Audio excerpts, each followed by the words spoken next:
Michael Landon looked unstoppable. But in 1991, at just 54 years old, he was fighting a disease that kills over 80% of patients within a year, pancreatic cancer, according to the American Cancer Society, and almost no one saw it coming until it was too late. On screen, Michael Landon always smiled. He played strong, kind men who protected their families, especially in Little House on the Prairie. But real life didn't follow the script. Behind the scenes, Landon carried pressure most people never saw. He wasn't just an actor. He wrote, directed, and produced many episodes himself. That kind of control gave him power, but it also meant stress that never turned off. According to interviews from cast members, Landon pushed for perfection. He worked long hours and expected the same from everyone around him. At home, things were just as complicated. His personal life often made headlines, including his very public divorce in the early 1980s. And here's the part people don't talk about. Success didn't protect him from fear. It just hit it better. But here's what nobody told you. Even as he built one of the most beloved shows in TV history, Landon worried about something deeper. Relevance. By the late 1980s, television was changing fast. New shows, new faces, new styles. And for someone who once dominated primetime, that shift hit hard.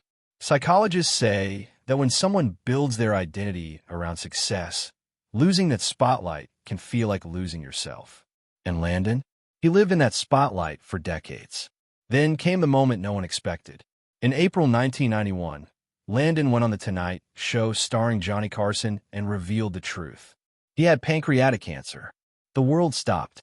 Fans who grew up watching him suddenly saw something they weren't ready for. Not the strong father figure, but a man facing the end. And this is where it gets dark. Because when you go back and watch his final episode on Little House on the Prairie, you start to notice things that didn't feel strange back then.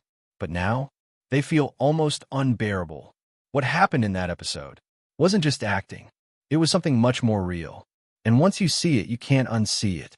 So the question is, were the signs always there, hiding in plain sight?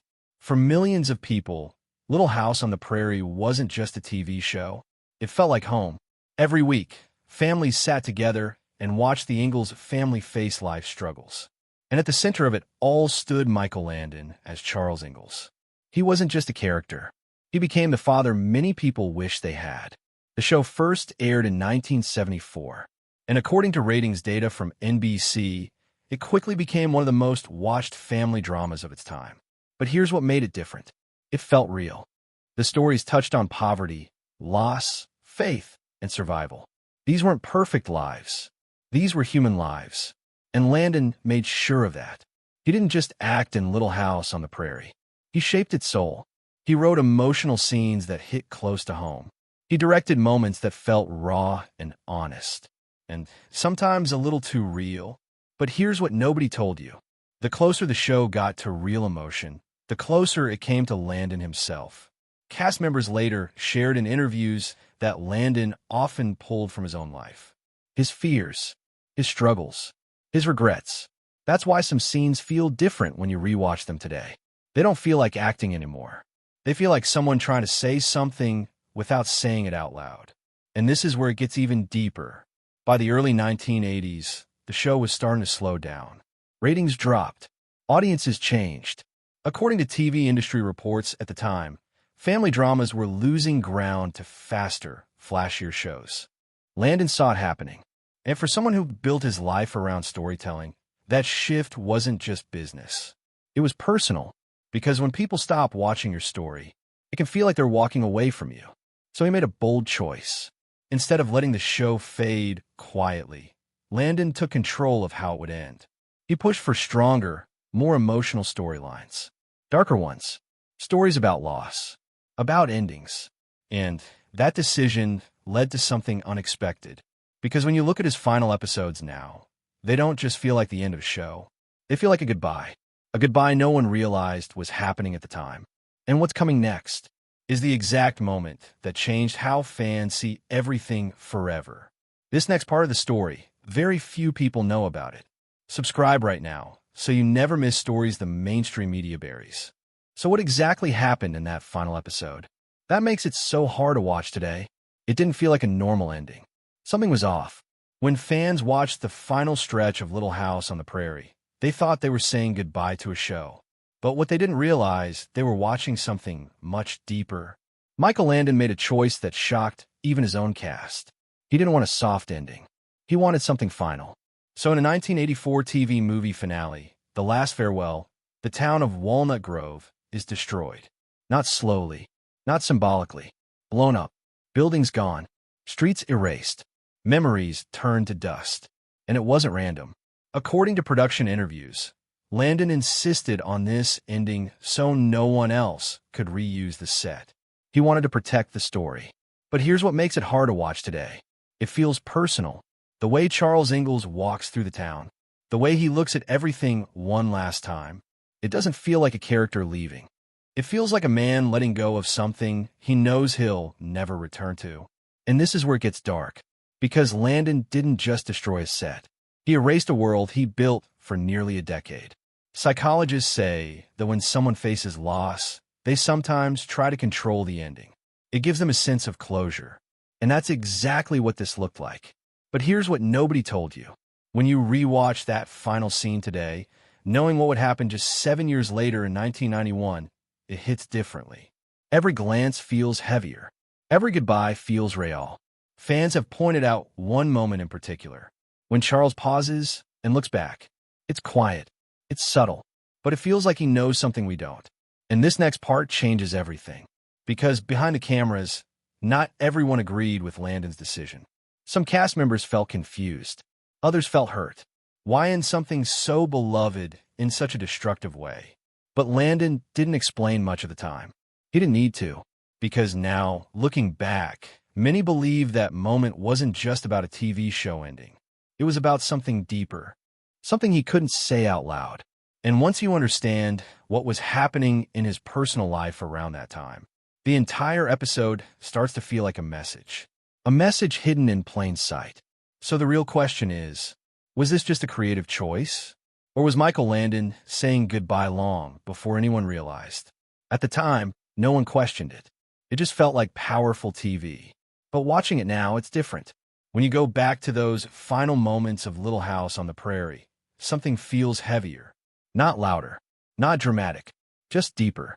Michael Landon wasn't just acting anymore. He was feeling something real. Look at his face in those scenes. The pauses feel longer. The silence says more than the words. And this is where it gets unsettling. Because many fans believe those weren't just performance choices. They were emotional leaks. Moments where the line between actor and person quietly disappeared. But here's what nobody told you. Years later, some cast members shared something interesting in interviews. They said Landon had become more reflective near the end of the show. More serious. More focused on meaning. According to reports from People magazine, colleagues noticed he cared less about perfection and more about impact. That shift matters. Because psychologists say when someone starts thinking deeply about legacy, it often means they're aware of time in a different way. Not always consciously, but emotionally. And then there are the scenes themselves. Goodbyes that linger just a little too long. Looks that feel like they carry something unsaid. Even the way Charles speaks to his family in those final moments feels different. More careful. Almost like he's choosing each word with intention. Wait, it gets worse. Because when you connect this to what we know now, it becomes hard to ignore. In 1991, when Landon revealed his diagnosis publicly, many people went back and rewatched these episodes. And suddenly, everything changed. Moments that once felt warm now felt heartbreaking. It's called hindsight bias. Our brains connect dots after we know the outcome. But sometimes, those dots were always there. We just didn't see them. And this next part changes everything.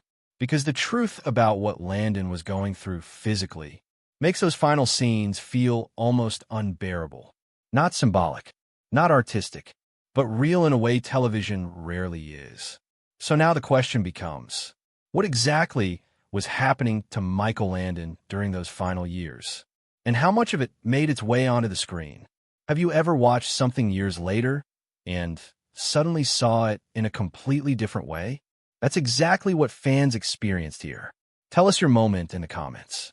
The diagnosis came fast, and it was brutal. In April 1991, Michael Landon told the world he had pancreatic cancer. According to the American Cancer Society, this type of cancer is one of the deadliest, with a 5-year survival rate in the single digits. But here's what shook people the most. He didn't hide. Just days after his diagnosis, Landon sat down on The Tonight Show starring Johnny Carson. Millions watched as the man they saw as strong and unbreakable spoke with honesty and fear. He looked thinner, but his voice stayed steady. And this is where it gets deeply human. Instead of pretending everything was fine, Landon chose to be open. He talked about the pain, the uncertainty, and the reality of what he was facing. According to interviews reported by People magazine, he even tried alternative treatments, hoping for more time. Not fame, not attention, time. Time with his family. Time to hold on just a little longer. But here's what nobody told you. Pancreatic cancer often shows symptoms late. By the time it's found, it's usually already advanced. That means Landon didn't just face illness. He faced a clock that was already running out. And this is where it gets even harder to accept. In July 1991, just 3 months after going public, he passed away. He was only 54. What happened next shocked everyone. Fans across the world revisited his work. They watched old episodes, old interviews, old moments. And suddenly, everything felt different. Those final scenes in Little House on the Prairie, the way he looked, the way he spoke, they didn't feel like acting anymore. They felt like echoes. Echoes of a man who, in some way, may have already been thinking about endings long before his own arrived. And this next part changes everything, because the emotional impact of his final episode didn't end in 1984. It grew stronger after his death, stronger with time, and what it left behind is something fans still struggle to explain today. Have you ever trusted someone completely, and then life changed everything in a single moment? That's what this felt like for millions of fans. Share your story below. So why does that final episode still hit so hard? Even decades later, you can't watch it the same way anymore. Once you know the truth, everything changes. When fans return to Little House on the Prairie today, that final episode feels heavier than ever. Not because of what happens on screen, but because of what we now understand behind it. Michael Landon didn't just end show. He left behind a piece of himself. And this is where it gets emotional. Psychologists call it parasocial attachment. It means we form real emotional bonds with people we only see on screen. According to media studies published by American Psychological Association, viewers can grieve celebrities almost like family members. And for fans of Little House, that's exactly what happened. Because Charles Ingalls wasn't just a character. He was comfort. He was safety. He was the person who always made things right. So when that final scene plays, and the town disappears, it feels like losing more than a show. It feels like losing a home. But here's what nobody told you. The pain didn't come all at once. It grew over time. Every rewatch added new meaning. Every year added more weight. Because now, we see something we couldn't see before. A man saying goodbye, not just to a role, but to an era of his life. And maybe in some quiet way to us. Wait, it gets worse. Because even today, fans still debate that ending. Was it too harsh? Too final? Or was it honest in a way most shows are too afraid to be? That question still divides people. Do you think Michael Landon's ending was the right choice? Or did he go too far? Comment below right now. And this is where everything comes together. The pressure, the legacy, the hidden emotions, they all lead to that one moment. That one final look back. And maybe that's why it still hurts. Because deep down, we all understand something about it. We've all had something we didn't want to let go of. A place, a person, a version of our life. And when it ends, we wish we had one more moment, one more look back.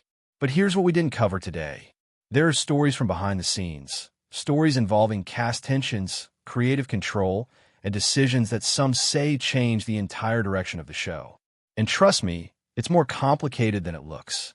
Watch our next video on the dark secrets behind Little House on the Prairie right now. The link is on your screen.